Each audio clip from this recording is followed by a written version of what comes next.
Imagina só, a República Brasileira tinha acabado de nascer e já estava assim, por um fio, quase entrando em colapso. Entre 1893 e 1895, o país não foi só abalado por uma, mas por duas gigantescas rebeliões, acontecendo ao mesmo tempo. Vamos mergulhar nessa história para entender como é que o Brasil sobreviveu a esse início tão caótico. Pois é, essa é a grande questão, né? Pensa bem. Lá no Rio de Janeiro, que era a capital, a Marinha simplesmente se virou contra o Exército. E, ao mesmo tempo, lá no Sul, uma guerra civil super sangrenta estourava entre grupos políticos. Eram como dois incêndios diferentes, sabe? Mas ameaçando queimar a mesmíssima casa. Para a gente entender essa confusão toda, vamos fazer o seguinte. Primeiro, a gente olha o cenário da crise. Depois, vamos analisar cada uma das revoltas, uma de cada vez, para então colocar as duas lado a lado e comparar. E aí, no final, a gente vê o resultado disso tudo. Então, tudo começa aqui.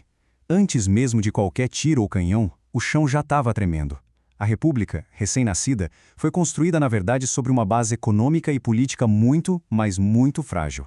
E essa crise tinha até nome: encilhamento.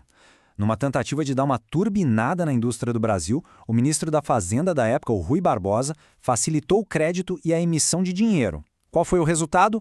Uma bolha especulativa gigante e uma inflação que disparou, comendo o poder de compra de todo mundo.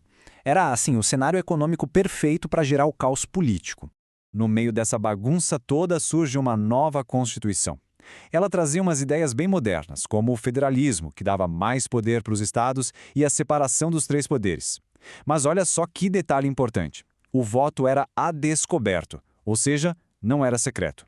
Isso, na prática, abria as portas para todo tipo de pressão e coronelismo. E, claro, uma parte enorme da população, como mulheres e analfabetos, nem podiam votar.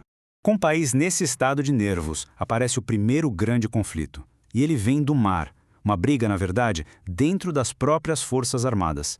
A raiz da revolta era, no fundo, um ciúme institucional. A Marinha, que a gente também conhece como Armada, se sentia desprestigiada, sabe? Deixada de lado pelo governo, que era totalmente dominado pelo Exército e liderado pelo presidente Floriano Peixoto. Então, o cenário era esse. De um lado, os poderosos navios de guerra da Marinha com seus almirantes no comando. Do outro, as tropas de terra do Exército fiéis ao presidente. Era uma briga de gigantes militares acontecendo bem no coração do poder do Brasil. A estratégia da Marinha foi uma coisa de cinema. Eles cercaram a Baía de Guanabara e apontaram todos os canhões dos navios para a cidade do Rio de Janeiro. O recado era bem direto. Ou o presidente renuncia e chama novas eleições, ou a capital do país seria bombardeada. Simples assim. Agora, enquanto a capital vivia sob essa ameaça naval, com todo mundo prendendo a respiração, vamos viajar lá para o sul do Brasil. Lá, uma guerra completamente diferente e bem mais sangrenta estava explodindo em terra firme. Aqui a briga não era entre militares, era uma disputa política regional, mas com uma ferocidade imensa. A questão principal era sobre o poder local. O Rio Grande do Sul devia ter mais autonomia ou tinha que seguir o governo centralizador lá do Rio? As facções tinham até nomes e cores para se identificar. Os pica-paus, que usavam um lenço branco, apoiavam o governo central. Do outro lado, os maragatos, de lenço vermelho, eram os federalistas que queriam mais autonomia e faziam oposição ferrenha ao Floriano Peixoto. Era, literalmente, uma guerra civil de civis. A brutalidade desse conflito foi uma coisa extrema. A prática da degola, que é o ato de cortar a garganta dos inimigos que eram capturados, se tornou uma marca terrível da Revolução Federalista. Isso mostra o nível de ódio e de violência que tomou conta do sul do país naquela época. Ok, agora que a gente já conheceu as duas revoltas, vamos colocar elas lado a lado. É aqui que as peças se encaixam e que as diferenças, que são cruciais, ficam bem claras. As diferenças são gritantes, né? Uma revolta aconteceu na capital, a outra no sul. Uma foi um confronto entre marinha e exército, a outra, uma guerra entre grupos políticos de civis. Uma queria derrubar o presidente, enquanto a outra lutava por mais poder para o seu estado. São dois mundos diferentes. Vamos detalhar isso um pouco mais para não ficar nenhuma dúvida. O palco da Revolta Armada foi a Baía de Guanabara. O da Federalista foram os campos do sul do Brasil. Os protagonistas? Militares contra militares no Rio, civis contra civis no sul. O meio de luta, navios e canhões de um lado, cavalaria e facão do outro. E talvez a maior diferença de todas, o nível de violência. Enquanto a revolta armada foi mais uma ameaça estratégica, a federalista foi uma guerra civil brutal, com massacres e a prática da degola.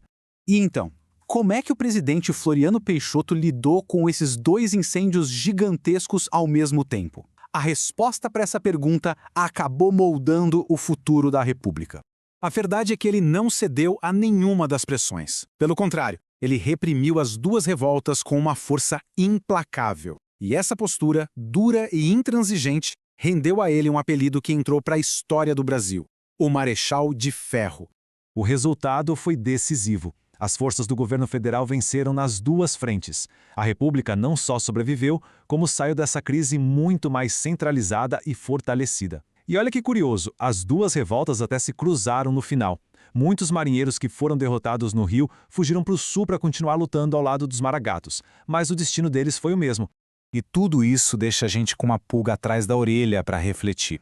A repressão violenta do Floriano Peixoto, sem dúvida, consolidou a nação e talvez tenha impedido o país de se partir em vários pedaços. Mas, a que custo? Fica essa questão sobre a linha, que às vezes é bem tênue, entre um líder forte que salva uma nação e um líder autoritário que a subjuga.